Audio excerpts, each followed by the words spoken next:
이 좋은 날 하나님께서 우리에게 주신 말씀은 신약성경 요한복음 20장 19절로 23절 말씀 되겠습니다.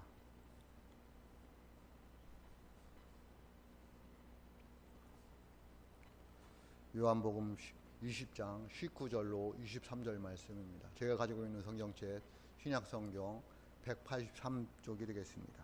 요한복음 20장 19절로 23절 말씀 제가 봉독합니다.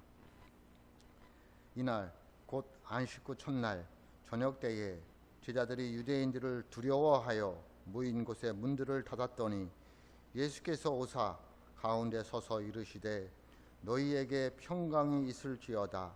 이 말씀을 하시고 손과 옆구리를 보이시니 제자들이 주를 보고 기뻐하더라. 예수께서 또 이르시되 너희에게 평강이 있을지어다. 아버지께서 나를 보내신 것 같이 나도 너희를 보내노라. 이 말씀을 하시고 그들을 향하사 숨을 내쉬며 이르시되 성령을 받으라. 너희가 누구의 죄든지 사하면 사하여질 것이요 누구의 죄든지 그대로 두면 그대로 있으리라 하시니라. 아멘. 기도하겠습니다.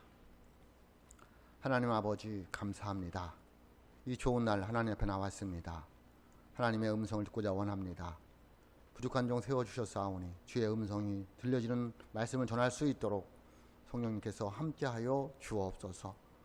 우리 사랑하는 성도들도 마음문을 열고 주의 음성으로 들을 수 있도록 주장하여 주옵소서. 그리하여 전하는 자나 듣는 자가 다 같이 은혜 받는 귀한 시간 될 수 있도록 성령님 주장하여 주옵소서. 예수님의 이름으로 기도하옵나이다. 아멘.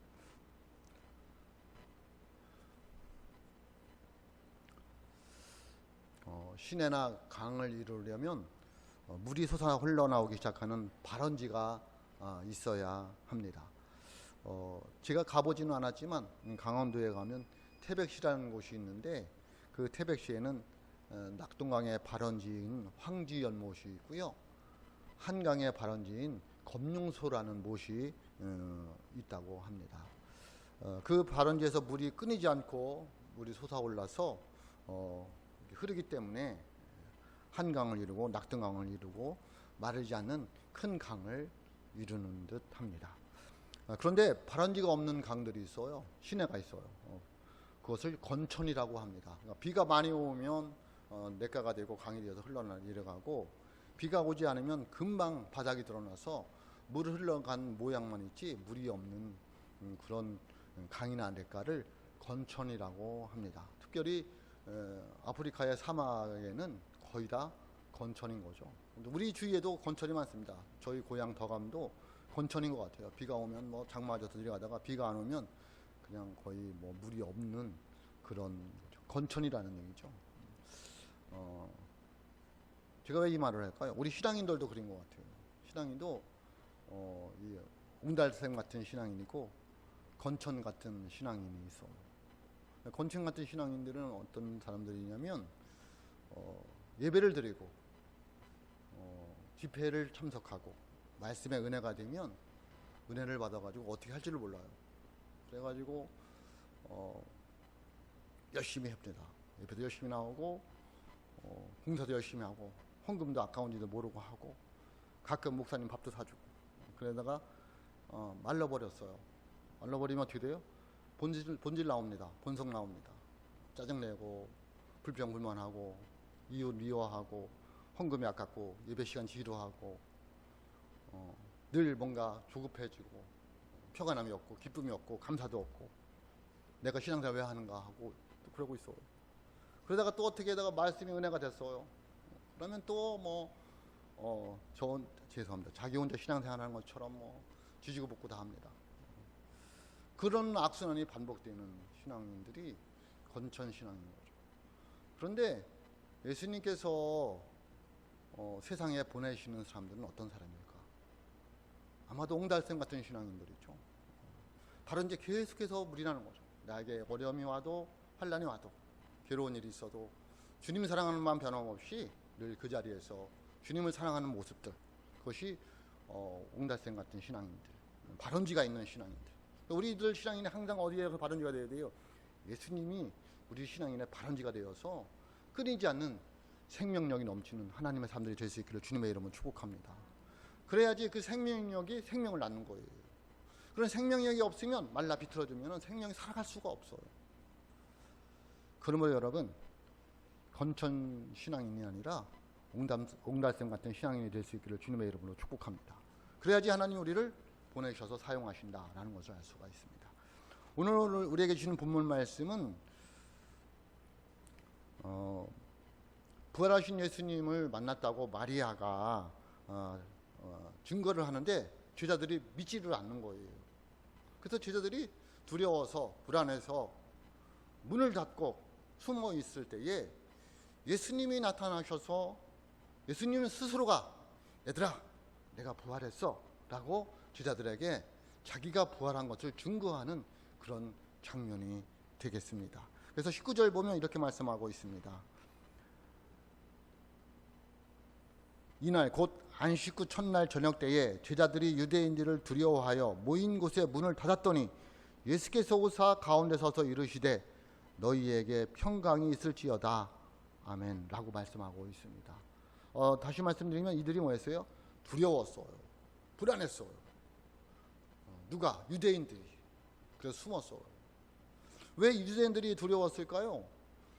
죄도 없으시고 사랑 많으시고 선한 일을 많이 하시는 그 예수님을 잡아다가 십자가에 죽고 그 예수님을 따라다니는 사람들은 잡아다가 출교시킬까 봐 그리고 자기들도 감옥에 갈까 봐 그리고 더 나아가서 죽을까 봐 그들은 불안하고 두려워서 문을 잠그고 숨어 있는 모습이 제자들의 모습이에요.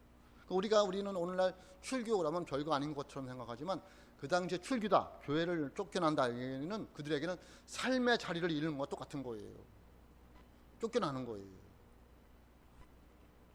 그래서 그들은 불안해서 문을 잠그고 숨어 있는데 부활하신 예수님께서 오셨어요. 그러니까 부활하신 예수님은 공간과 시간과 다 초월해요. 문 꼭꼭 잠그고 있는데도 그 속에 나타나서 예수님께서 나타나셔서 그들에게 증거를 해요. 얘들아 내가 살아났어. 그러면서 뭐라고 말씀하고 있냐면 20절 상입니다. 이렇게 말씀하고 있습니다. 이 말씀을 하시고 손과 옆구리를 보이시니 라고 말씀하고 있습니다. 그러니까 제자들에게 얘기하는 거예요. 얘들아 일로 와봐. 내 손을 봐라. 내가 여기 못 박힌 자국이 있지 않냐. 내 옆구리를 봐라. 창으로 찔린 자리가 있지 않느냐.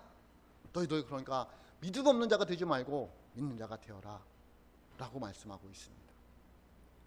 그러면서 두 번씩이나 뭐라고 말하냐면 너희에게 평강이 있을지어다 아멘 라고 말씀하고 있어요. 그러니까 제자들에게 가장 중요한 게 뭐예요?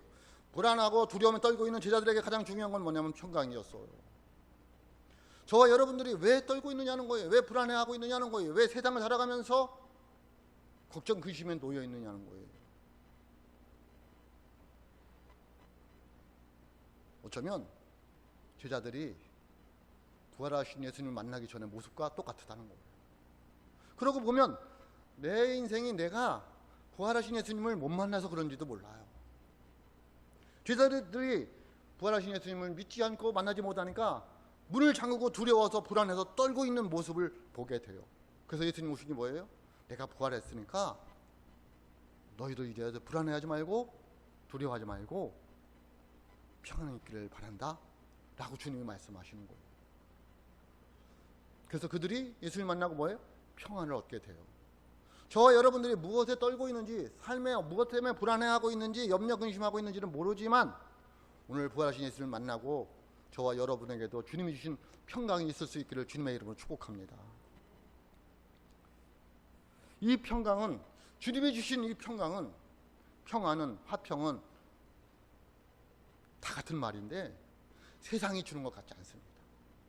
그 얘기는 뭐냐면 누구도 뺏어갈 수 없고 내 상황과 처지가 어떻든지 간에 내 마음에는 평강이 있다는 거예요. 지금 여러분의 마음을 살펴보시기 바랍니다. 평안하십니까? 평강이 넘치십니까? 그 얘기는 기쁨이 있습니까?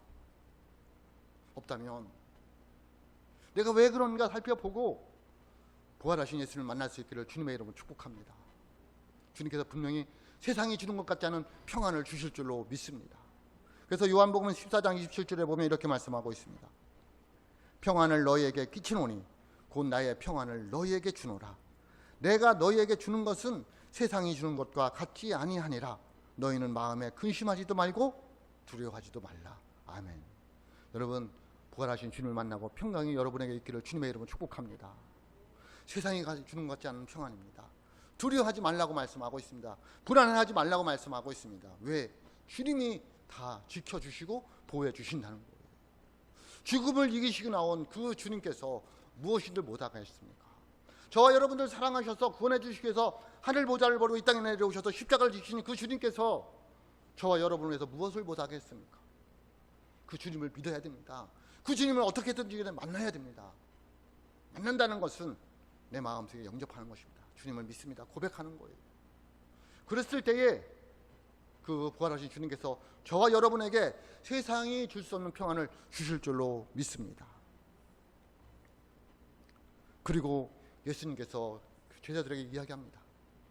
나도 너희를 보내노라. 21절 말씀입니다. 예수께서 너희에게 평강이 있을지어다. 아버지께서 나를 보내신 것 같이 나도 너희를 보내노라. 아멘.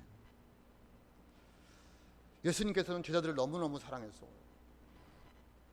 이들을 삶의 자리로 세상으로 가야 되는데 지금의 저 불안한 모습으로, 두려운 모습으로는 세상에 가서 살 수가 없는 거예요. 승리할 수가 없는 거예요. 어떻게 하면 좋을까? 그래서 그들에게 평강을 주신 거예요. 주님께서 두 번 반복해서 평강을 주시고 나니까 제자들의 마음에 뭘 기뻐했다고 말하고 있어요. 평강이 왔어요. 그래서 주님 뭐라 그래요? 아버지가 나를 보낸 것 같이 나도 너희를 보내노라 라고 말씀하고 있어요. 그러니까 세상에 가서 하나님의 사람으로 살아갈 수 있는 사람은 어떤 사람이냐면 불안하고 두려움에 떠는 사람이 아니라 예수님을 만나고 평강 가운데 있는 사람만이 세상에 가서 죄의 역할을 감당하면서 살아갈 수 있다는 거예요. 그러므로 저와 여러분에게 주님이 주신 평강이 있을 수 있기를 주님의 이름으로 축복합니다. 왜냐하면 우리는 주님께서 세상으로 보내진 사람들이기 때문에 그렇습니다.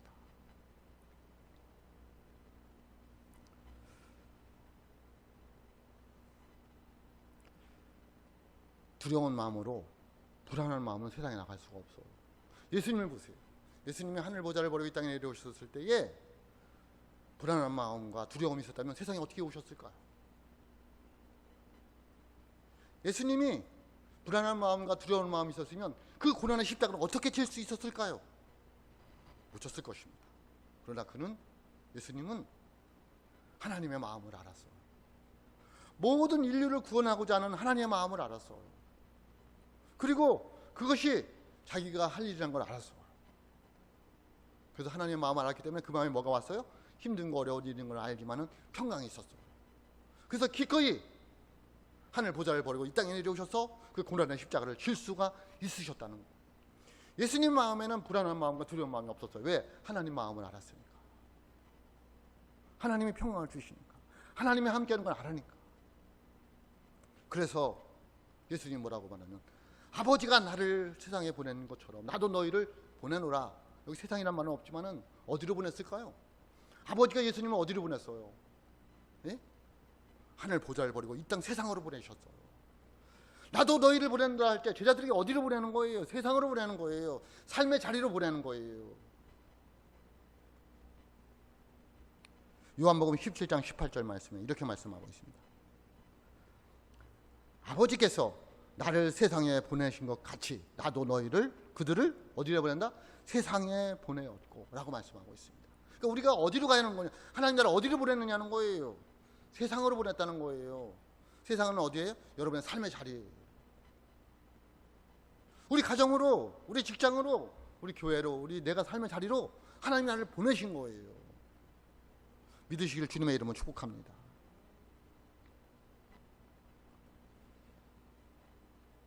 부활하신 예수를 만나고 우리는 마귀가 득실득실한 세상으로 가야 돼요. 갈 수밖에 없어. 늘 나를 넘어지게 하고 유혹하고 시험 들게 하고 마음 상하게 하는 삶의 자리로 갈 수밖에 없어요. 왜? 예수님 보냈으니까. 그런데 예수님께서는 우리를 마귀가 득실득실하고 시험에 들게 하고 넘어지게 하고 유혹하고 막 상처받는 곳으로 그냥 보내시지도 않아요. 그냥 가서 너 넘어져라. 너 세상 가서 실컷 시험 들고 고생 찔찔해라. 그래서 보내지 않는다는 거예요. 어떻게 해서 보내요? 다 할 수 있는 능력을 줘서 보내요. 여러분 누가복음 22장에 보면 마지막 베드로하고의 대화가 나와요. 베드로가 얘기해요. 베드로야, 네가 닭이 울기 전에 나를 부인할 거야. 근데 네가 넘어지지 않도록 내가 기도해. 누가복음 22장 31절 32절 말씀입니다. 시몬아 시몬아 보라, 사탄이 너희를 밀가부르듯 하려고 요구하였으나 그러므로 내가 너희를 위하여 네 믿음이 떨어지지 않기를 기도하였노니 라고 말씀하고 있습니다. 예수님은 우리를 다 아셔요. 제 베드로가 저렇게 잘난 척하다가 큰 소리 치다가 넘어질 텐데 그래서 낙심할까 봐 기도하신 거예요. 결국은 베드로가 부인했지만 넘어졌어요, 안 넘어졌어요? 다시 일어섰어요. 다시 일어섰어요. 누가 기도하셔서? 예수님이 기도하셔서. 그리고 예수님은 십자가에 똑바로 했지만 자기는 거꾸로 매달아서 순교하는 삶을 살아가요. 누가 기도하셨어요? 예수님이 이게 더 기도를 하셨기 때문에 그게 가능했어요. 오늘 우리도 마찬가지라는 거예요. 우리 그냥 세상에 버려진 존재가 아니라 하나님께서 보내신 줄로 믿습니다. 하나님이 보내셨다면 누가 책임지는 거예요? 보낸 자가 책임질 줄로 믿습니다. 그래서 뭐라고 말하면 예수님께서 22절 보면 성령을 받으라고 말씀하고 있습니다. 22절입니다. 이 말씀을 하시고 그들을 향하사 숨을 내쉬며 이르시되 성령을 받으라 라고 말씀하고 있습니다. 왜? 죄가 득실득실한 곳에서 살아가려면 성령을 받지 않고는 살아갈 수가 없기 때문에 그렇습니다. 세상이 우리를 유혹하고 넘어지게 할 때 그걸 이길 수 있는 방법은 성령을 받아서 성령의 능력으로 하는 밖에 없기 때문에 예수님은 숨을 내쉬면서 성령을 받으라라고 말씀하고 있습니다. 그러므로 저와 여러분들이 세상에 나가서 하나님의 사람으로 보내심을 받은 사람으로 살아가려면 성령을 받아야 될 줄로 믿습니다. 그래서 주님 오늘도 말씀하고 있습니다. 성령을 받으라는 거예요. 이 받으라는 계속해서 이어지는 거예요. 한 번만 받으라는 얘기 아니라 계속 받으라는 이야기예요. 우리는 세상에 그냥 버려진 존재가 아니라는 거예요. 내가 어쩔 수 없어서 세상에 태어난 게 아니라는 거예요. 하나님의 섭리 가운데서 하나님께서 나를 세상에 보내주셨다는 거예요. 그러므로 여러분, 우리는 세상에 보내심을 받은 하나님 나라의 대사들인 줄로 믿습니다.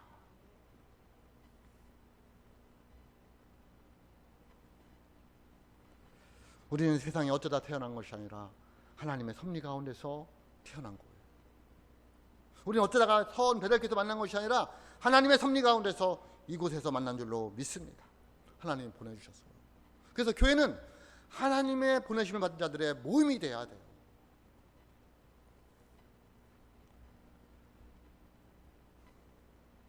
하나님의 귀한 자녀임을 잊지 말라고 성령을 주셨어요. 세상에 나가서 실패하고 좌절하고 낭만하라고 성령을 주신 것이 아니라 그걸 이기라고 성령을 주신 줄로 믿습니다. 흔들리고 시험 들고 유혹에 넘어가라고 성령을 주신 게 아니라 그걸 이기라고 성령을 주신 줄로 믿습니다. 늘 역경과 고난 속에서 힘내라고 성령을 주신 게 아니라 그것을 헤쳐나가라고 성령을 주신 줄로 믿습니다.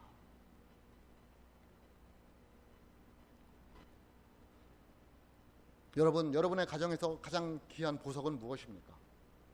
예? 우리 딸내미가 아기를 안 낳네. 결혼을 하고 아기가 났어요. 어떤 게 가장 귀한 보석이에요, 여러분 가정에서? 예? 말할 것도 없잖아요.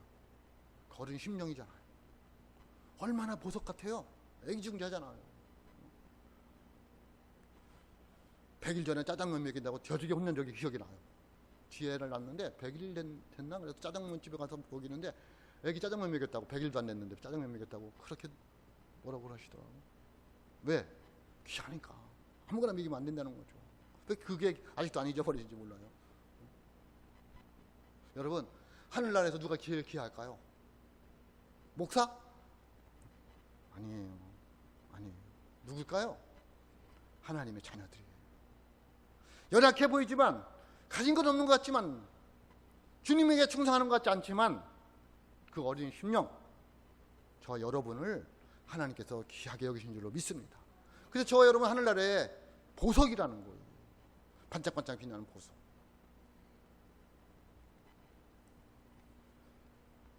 그 보석 같은 존재를 하나님이 세상에 그냥 던지겠느냐? 네가 알아서 살아라. 평강을 주시고 성령을 주셔서 보낸 줄로 믿습니다. 그럼 주님이 왜 우리를 세상에 보내셨을까요? 네? 왜 세상에 보내셨을까요? 첫째는 죄사함을 받는 복음을 전하라고 보내셨습니다. 뭘 전하라고요? 복음 전하라고. 오늘 말씀이 23절입니다. 너희가 누구의 죄든지 사하면 사하여질 것이요 누구의 죄든지 그대로 두면 그대로 있으리라 하시니라. 아멘. 이게 좀 어려운 말인데요. 그러면 우리가 죄를 사하는 권세가 있느냐? 그렇지 않아요. 우리가 무슨 죄를 사할 권세가 있어요? 그건 뭐냐면 복음을 전하라는 거예요. 죄 사함의 권세는 누가 있어요? 예수님께 있잖아요. 복음을 전해서 그들이 예수님께 돌아와서 회개하면 그들의 죄가 사하는 것이고, 복음을 전하지 않아서 그들이 죄를 회개하지 않으면 사함을 받지 못한다는 거예요. 우리가 죄를 용서해주고 뭐 할 게 아니라 그들이 하나님 앞에 나와서 회개하고 하나님께 죄사함을 받고 예수님께서 십자가에 돌아가신 것이 자기의 죄 때문에인 것을 고백함으로 죄사함을 받는 것을 말하고 있는 거예요. 그래서 우리들이 할 일은 뭐예요? 그들에게 복음을 전해주는 거예요. 예수 믿어야 구원받는다. 예수 믿어야 죄사함 받고 천국에 간다. 그 복음을 전해줘야 된다는 거예요. 그래서 우리를 세상에 보낸 거예요. 뭐 세상에서 내 뜻을 행하고 뭐 부자 돼서 건강해서 출세해서 그건 자기 욕심이고, 네? 그렇죠. 자기 욕심이고, 하나님 나에게 원하는 사람이 뭐냐는 거예요. 그게 부자가 될 수도 있고 출세하는 사람들이 될 수도 있어요. 그 뜻 안에서 정말 하나님이 원하시는 거냐? 그 뜻 안에서 하셔야 돼요. 목사들이 착각하지 말아야 될 게 뭐냐면 교회를 통해서 자기의 비전을 세우려고 하는 거예요. 그건 아니에요. 그건 아니에요. 목사는 성도들 잘 돌보고 하나님 말씀 잘 전해주고 그들로 하나님과 좋은 관계 속에서 살아가게 만들어주면 되는 거예요. 사람이 많이 받기 위해서, 좋은 집에서 살기 위해서, 그때 살기 위해서 그러면 안 되는 거예요. 그건 자기 욕심이잖아. 근데 우리가 그거를 성공했다고 봐요. 그 교회에서 목회해야지 저 목사님 성공했다는 거예요. 그때 끌고 다녀야지 저 목사님 교회에서 되게 사랑받는다는 거예요. 네? 우리도 생각을 좀 바꿔야 돼요. 뭐가 중요한, 왜 하나님 나를 세상에 보내셨느냐는 거예요. 뭐 하려고? 복음 전하라고. 지금도 갈 길 몰라 방황하는 영혼들이 많이 있다는 거예요. 죄악에 헤매면서 평강 가운데 살지 못하고 슬픔과 고난과 역경 속에서 어떻게 살아야 될지 모르는 영혼들이 많다는 거예요. 너희들이 해줄 수 있는 게 뭐가 있느냐는 거예요. 아무것도 없다는 거예요. 뭐 밖에? 복음을 전하는 것밖에 없다는 거예요. 저도 성도들을 보면 안타까울 때가 많아요. 뭐가 해줄 게 없는 거예요. 안타까운데. 그래서 매일 기도가, 주님 믿음으로 살게 해달라고. 믿음은 저걸 이길 수 있다. 그게 가장 중요한 거예요. 여러분, 믿음으로 살아가시길 주님의 이름으로 축복합니다. 그걸 전해주는 거예요. 힘들고 어려운 분들에게. 그래서 예수님이 승천하시면서 부탁하신 말씀이 있잖아요. 세 말씀 구절이 있어요. 우리가 잘 아는 지상대명령이라고 하나요? 마태복음 28장 19절로 20절입니다. 그러므로 너희는 가서 모든 민족으로 제자로 삼아 아버지와 아들과 성령의 이름으로 세를 베풀고 내가 너희에게 분부한 모든 것을 가르쳐 지키게 하라. 볼지어다 내가 세상 끝날까지 너희와 항상 함께 있으리라 하시니라. 아멘. 우리는 뒤에 것만 알아요. 하나님이 우리가 세상 끝날까지 항상 함께 한데 누구하고 함께 하는 거예요? 복음을 전하는 자들하고 함께 하는 거예요. 세상에 빠져가지고 세상과 짝하고 살아가는데 하나님이 함께 하는 게 아니라 힘들고 어려운 속에서도 믿음으로 살려고 몸부림치는 그 사람들과 항상 함께 한다는 거예요. 또 마가복음 16장 15절에 보면 이렇게 말씀하고 있습니다. 또 이르시되 너희는 온 천하에 다니며 만민에게 복음을 전파하라. 여러분 잘 보세요. 다니며예요. 왜? 주님이 우리를 세상에 보내셨으니까 우리는 뭐 해야 돼요? 다녀야 되는 거예요. 뭐 해야 된다고요? 다니며 뭐 해야 되는 거예요? 마귀의 자식들처럼 이간질하고 욕하고 헐뜯고 그러지 말고 복음 전하는 거예요. 복음 전하는 거예요. 사도행전 1장 8절 보세요. 사도행전 1장 8절 보면 오직 성령이 너희에게 임하시면 너희가 권능을 받고 예루살렘과 온 유대와 사마리아와 땅끝까지 이르러 내 증인이 되리라 하신다. 왜 능력 받느냐는 거예요. 왜 성령 충만하느냐는 거예요. 땅끝까지 이르러 주님의 증인, 순교자의 삶을 살기 위해서 성령 받고 능력 받아야 된다는 거예요. 여러분, 주님이 나를 위해서 십자가에 돌아가시고 3일 만에 부활하셔서 나를 만나 주셨어. 그래서 나에게 평강 있고 세상을 살아갈 능력을 주셨어. 우리 어떻게 살아야 되느냐는 거예요. 무엇을 하든지 하나님의 영광을 위해서 살아갈 수 있기를 주님의 이름으로 축복합니다. 그것을 잃어버린 영혼을 찾는 거예요. 집 나간 자녀를 생각해 보세요. 돌아오기를 얼마나 기다릴까요? 내 보석 같은 그 자식의 길을 잃어서 헤매고 있으면 안 기다릴 부모가 어디 있어요? 그게 아버지의 마음이에요. 그게 하나님 아버지의 마음이에요. 누가 효자예요? 부모님의 마음을 알아주는 자들이에요. 누가 진정한 그리스도인이냐는 거예요. 누가 신앙인이냐는 거예요. 하나님 마음, 아버지의 마음을 알아주는 사람인 거예요. 그 아버지의 마음은 잃어버린 한 영혼을 찾는 거예요. 여러분에게 평강이 있습니까? 남들이 가지 못한 하나님 주시는 은혜가 있습니까? 복음을 전하며 살아갈 수 있기를 주님의 이름으로 축복합니다. 한 가지 더 있어요. 왜 우리를 세상에 보냈을까요? 믿음의 형제들을 굳게 하라고 보내셨습니다. 누가복음 22장 32절입니다. 누가복음 22장 32절 너는 돌이킨 후에 네 형제를 굳게 하라. 아멘. 베드로에게 얘기하는 거예요. 너 그들이 치지 말고 내가 이제 나를 배반할 텐데 그리고 나서 네가 통곡하면 돌이킬 거야. 그 후에 내가 할 일은 뭐냐? 믿음의 형제들을 굳게 하라는 거예요. 요한복음 21장 15절 이하에 보면 부활하신 예수님께서 베드로를 만나요. 저는 그 장면이 너무 아름다워요.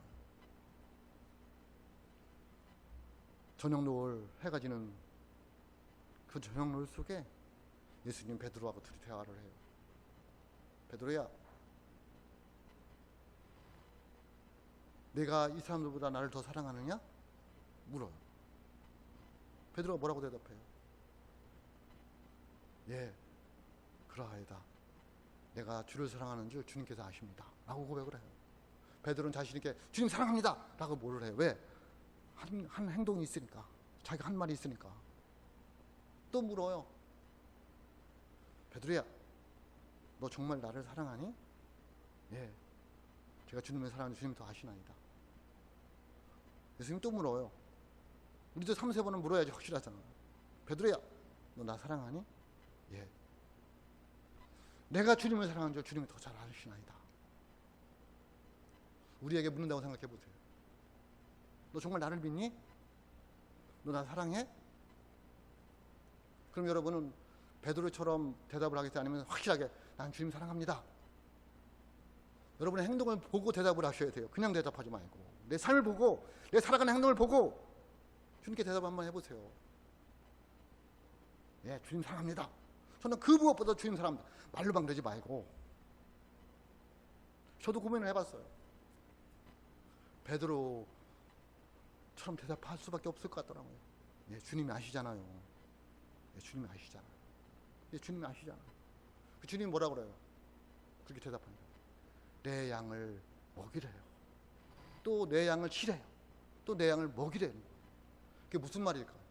먹이라 치라는 말이 무슨 말일까요? 믿음의 약한 자들을 내가 굳건하게 세워야 된다는 거예요. 여러분 믿으시길 주님의 이름으로 축복합니다.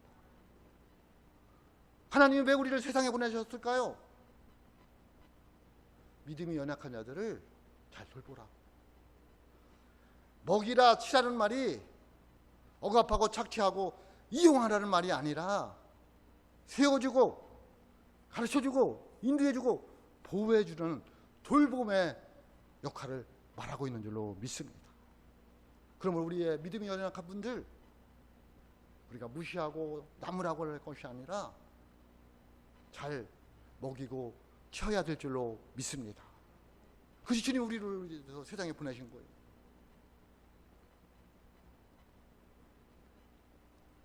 마태복음 25장 40절에 보면 이렇게 말씀하고 있습니다. 임금이 대답하여 이르시되 내가 진실로 너희에게 이르노니 너희 여기 내 형제 중에 지극히 작은 자 하나에게 한 것이 곧 내게 한 것이니라. 아멘. 지극히 작은 자가 누구예요? 믿음이 연약한 자들이에요. 누구라고요? 믿음이 연약한 자들이에요. 믿음이 성장하지 않는 분들이 있어요. 연약한 거예요.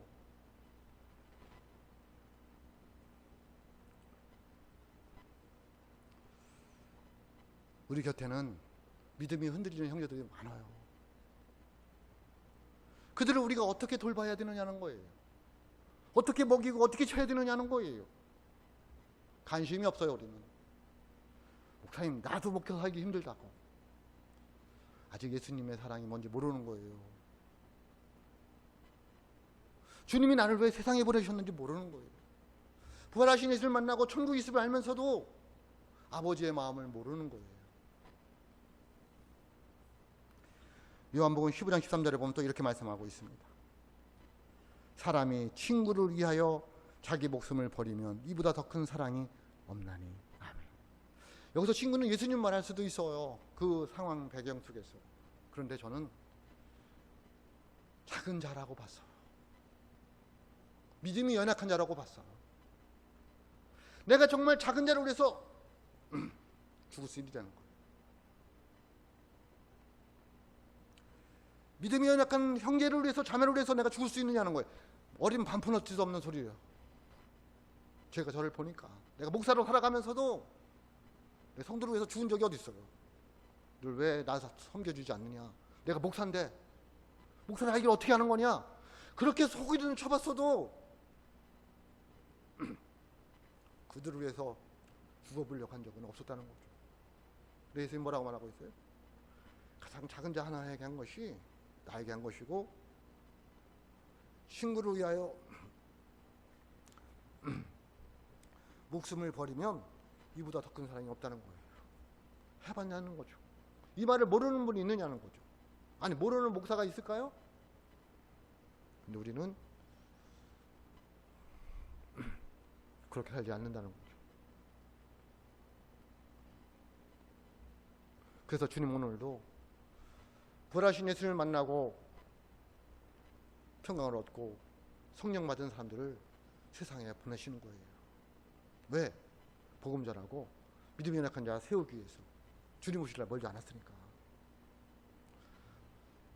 여러분 어떻게 사시겠습니까? 정말 부활하신 예수를 만나고 능력을 받고 평강 가운데 천국 백성이 되었습니까? 어떻게 살아가야 됩니까? 늘 불안에 떨고 두려움에 떨지 마시고 부활하신 예수를 만나고 능력을 받아서 주님의 세상에 보내진 자로서 삶을 살아가는 은혜가 있으시기를 주님의 이름으로 축복합니다.